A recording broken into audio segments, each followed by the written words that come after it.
வணக்கம் நேர்களே. இந்த வீடியோ தொகுப்பில் நாம் பார்க்க இருப்பது மதிமயக்கு பொடி.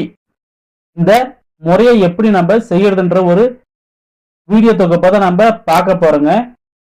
இந்த நீங்க கேள்விப்பட்டிருப்பீங்க இல்லையா, மதிமயக்கு பொடி, சொக்கு பொடி போட்டு மயக்கிட்டா நல்லா சொல்லுவாங்க இல்லையா, அந்த மாதிரியான முறையான பொடியை எப்படி நம்ம தயாரிக்கிறது இந்த வீடியோவை நம்ம பார்க்க போறோங்க.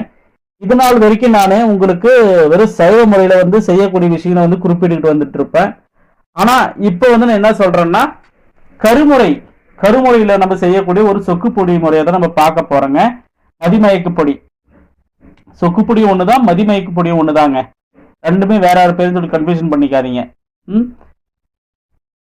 பெரும்பாலும் இந்த சைவ முறையில் நம்ம பின்பற்றிட்டு வந்தா எந்த ஒரு தொந்தரவும் கிடையாதுங்க.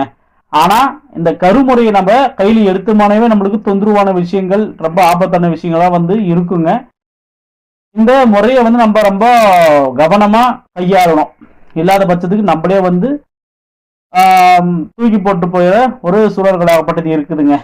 அதனால இந்த முறையை நீங்க கொஞ்சம் ரொம்ப கவனத்தோட பண்ணுங்க. யாருக்கு எவருக்குன்ற ஒரு பாரபட்சம் இல்லாத அளவுக்கு நீங்க பண்ண வேணாம்.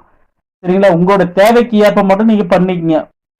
ஏதோ உங்களுக்கு ஒரு சின்ன ஒரு தொந்தரவு கொடுத்துட்டான், இடைஞ்சல் கொடுத்துட்டான், அவனை ஒரு வழியாக்கணுன்ற எண்ணங்கள்ல நீங்க ஒரு